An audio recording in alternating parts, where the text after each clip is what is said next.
Doctor Aafia Siddiqui کی پاکستان واپسی کے حوالے سے آج مقدمے کی سماعت تھی۔ اسلام آباد ہائی کورٹ کے جسٹس سردار اعجاز اسحاق خان صاحب نے اس کی بڑی تفصیلی سماعت کی اور عرصہ دراز سے وہ اس کیس کی سماعت کرتے چلے آ رہے ہیں۔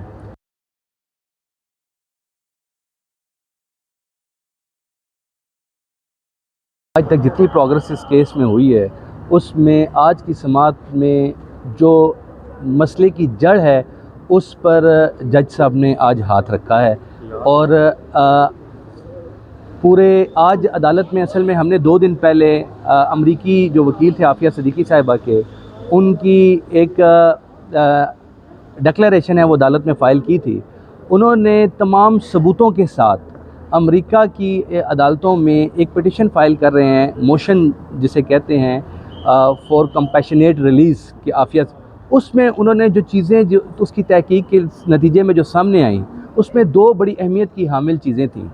ایک یہ تھا کہ عافیہ صدیقی صاحبہ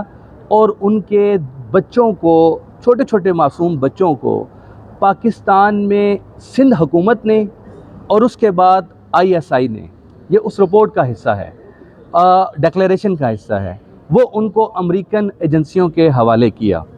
عدالت نے آج بڑے واشگاف الفاظ میں حکومت پاکستان کو، deputy attorney general of Pakistan اور منسٹری آف فارن افیئرس کے جو نمائندے آج عدالت میں موجود تھے، انہوں نے یہ بات تو عدالت نے صاف صاف ان کو بتا دی ہے کہ بھائی ایک بات تو آپ ذہن میں رکھیں کہ میرے سامنے اب ایک ڈکلیریشن آیا ہے جس میں یہ چیز بیان کی گئی ہے، اس لیے ایسا نہیں ہو سکتا، یہ جج صاحب کے الفاظ ہیں کہ ایسا نہیں ہو سکتا کہ میں اپنی آنکھیں بند کر لوں اس سے۔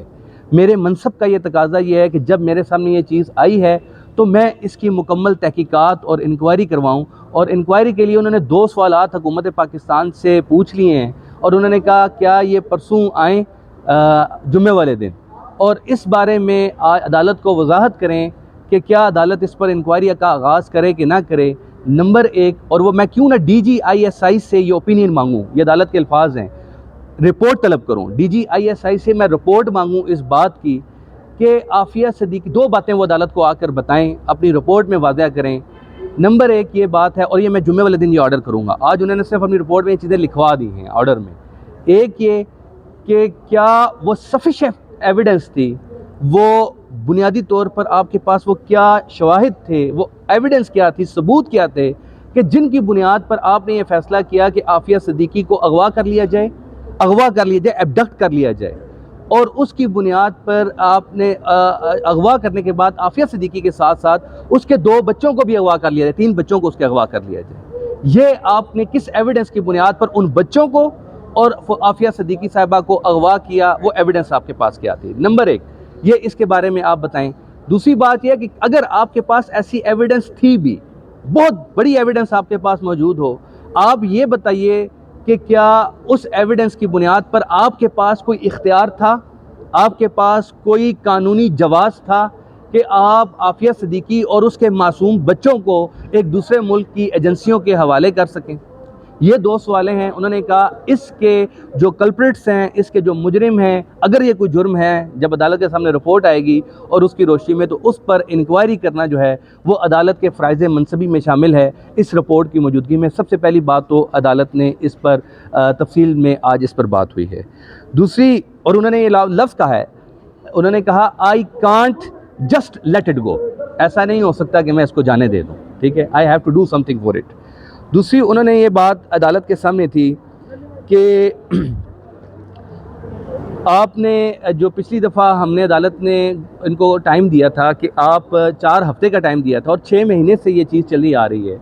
کہ امریکن گورنمنٹ کے ساتھ آپ عافیہ صدیقی کی رہائی کے لیے، واپسی کے لیے، وطن واپسی کے لیے حکومت پاکستان ملٹی لیٹرل ایگریمنٹ ہیں وہ کرے گی۔ آج حکومت پاکستان نے 4 ہفتے بعد جب ٹائم ملا تھا، انہوں نے کہا تھا ہم اس پر کنکریٹ کو جواب آپ کو دیں گے اور ہر صورت یہ کر کے لے جائیں گے۔ آج حکومت پاکستان یہ جواب لے کر آئی کہ ہم امریکہ کے ساتھ بائی لیٹرل ایگریمنٹ کریں گے، یہ ہم نے فیصلہ کر لیا ہے۔ لیکن حیرت کی بات تھی، عدالت نے کہا آپ نے یہ فیصلہ کر لیا بائی لیٹرل ایگریمنٹ کرنے کا، لیکن جب آپ فیصلہ کرتے ہیں تو کیا یہ یونیلیٹرل آپ نے خود ہی بیٹھ کے فیصلہ کر لیا یا امریکہ والوں سے بات بھی کی ہے آپ نے؟ کیا وہاں اس گورنمنٹ کے ساتھ آپ نے، اس ایمبیسی کے ساتھ کوئی کورسپونڈنس کی ہے تو حکومت پاکستان کا جواب اس معاملے میں بھی بالکل نفی میں تھا، اور انہوں نے کہا جی نہیں، ہم نے ان سے تو کوئی بات نہیں کی ہے۔ تو عدالت نے کہا کہ آپ ایک بائی لیٹرل ایگریمنٹ کرنے جا رہے ہیں، آپ کہتے ہیں کہ ہم ایک دوسرے ملک کی حکومت کے ساتھ ایگریمنٹ کریں گے، اور آپ اس حکومت کے ساتھ ابھی ڈائیلاگ ہی شروع نہیں کرتے ہیں اس ایگریمنٹ کرنے کے لیے، اور آپ نے ایک سرکل کے اندر گھمایا ہوا ہے عدالت کو اتنے عرصے سے۔ یعنی آپ نے اب اصولی اگر فیصلہ کر ہی لیا کہ ہم بائی لیٹرل ایگریمنٹ کریں گے امریکہ کی گورنمنٹ کے ساتھ، عافیہ صدیقی کو اس میں واپس لانے کی وہ آسانی ہو جائے گی، تو اس ایگریمنٹ کو جب آپ نے کیا تھا تو اس کے بعد آپ کا یہ کام بنتا تھا، وہ ایگریمنٹ کے لیے جب آپ نے فیصلہ کر رہے تھے تو اس دوران آپ کا حکومت امریکہ کے ساتھ جو ہے وہ اس پر روابط کا آغاز کرنا آپ کا فرض بنتا تھا۔ حکومت نے اس پر کوئی کام نہیں کیا ہوا تھا۔ اس پر جج صاحب نے بہت مایوسی کا اظہار کیا حکومت کنڈکٹ پر، اور انہوں نے کہا کہ اس کو بھی ہمیں، یعنی جج صاحب کا ریمارکس کا جملہ کیا تھا، انہوں نے کہا کہ ہمارے فرشتوں کو بھی معلوم نہیں ہے کہ امریکہ کا وہاں کیا خیال ہے اس بائی لیٹرل ایگریمنٹ کے بارے میں جو آپ کرنا جا رہے ہیں، ٹھیک ہے، اور آپ عدالت کو اس پر 6 ماہ بٹھائی رکھنا چاہتے ہیں۔ تو یہ دوسرا پہلو تھا۔ تیسرا پہلو یہ تھا کہ جو ہم نے عدالت سے مطالبہ کیا ہے کہ حکومت پاکستان جو ہے وہ چونکہ، اور امائکس کی جو ہماری جو عدالت کی طرف سے معاون مقرر کی گئی زینب جنجوعہ صاحبہ، انہوں نے بڑی خوبصورت بات کی عدالت کو۔ انہوں نے کہا عدالت کو کہ دیکھیے حکومت پاکستان نے چونکہ امریکہ کے حوالے کیا عافیہ صدیقی کو، اب ہم جو بھی درخواست امریکہ میں دیتے ہیں عدالت میں جا کے، تو عدالت کے مائنڈ کے اندر ایک سوال ہوتا ہے کہ چونکہ ایک حکومت نے حوالے کیا اس لیے درستی حوالے کیا ہوگا۔ یہ ایک بڑا غلط تاثر ہے جو عافیہ صدیقی کے بارے میں حکومت پاکستان کی جانب سے پھیلایا جا رہا ہے۔ اس لیے عافیہ صدیقی صاحبہ نے جو اس وقت امریکہ کی عدالتوں میں جو درخواست دی ہے، کلیمنسی موشن موو کی ہے، اس کے لیے حکومت پاکستان کی طرف سے ایک امائکس بریف جانا چاہیے، 3 لائنوں کا جائے، بے شک 3 لائنوں کا یہ بریف جائے، اور عدالت میں یہ کہا جائے ان کو کہ حکومت پاکستان یہ چاہتی ہے کہ عافیہ، کچھ اور نہ لکھیں آپ صرف 2 لائنیں لکھ دیں کہ حکومت پاکستان یہ چاہتی ہے کہ عافیہ صدیقی کو کمپیشنیٹ گراؤنڈز پر جو ہے وہ اپنے وطن واپس بھیجا جائے۔ اب اتنی بات لکھنے کے لیے بھی حکومت پاکستان نے کہا جی ہم کیسے لکھیں گے، یہ کیا ہوگا، یہ اس کے لیے یہ، تو عدالت اس پر بھی حیران ہوئی۔ پھر اس کا ایک طریقہ کار طے کیا گیا، تو کہ حکومت اب 3 دن کا ٹائم دیا ہے حکومت کو، 3 دن بعد جمعے والے دن عدالت میں یہ موفا کے جو ذمہ دار ہیں وہ آئیں گے اور ہم موجود ہوں گے، اور عدالت نے ایک وارننگ دے دی ہے ان کو، اور بڑی واضح انداز میں دے دی ہے کہ I will make you sit here until you write it۔ ٹھیک ہے، آپ عدالت میں آئیں گے، آپ اس دن آپ جو ہوم ورک کرنا ہے وہ سارا پہلے سے کر کے آئیے گا۔ عدالت میں آ کے آپ یہ نہ کیجیے گا کہ ہم نے فلاں سے رابطہ کرنا ہے، فلاں منسٹری تک جانا ہے، فلاں سے ہماری کارروائی ہے۔ آپ نے اب عدالت میں آنا ہے اور سیدھا 3 تاریخ، یہ 3 لائنیں ہیں، یہ آپ کے پاس اس کا فائنل ڈرافٹ اپروو شدہ ہونا چاہیے تاکہ آپ اس کو بھیج سکیں، یہ پورا، اور ایگریمنٹ کے بارے میں اپنی پوری چیزیں طے کر کے آئیے گا۔ یہ جمعے، اب عدالت نے یہ بھی کہا ہے کہ اب حالات اس نہج پر پہنچ گئے ہیں کیونکہ امریکہ میں نومبر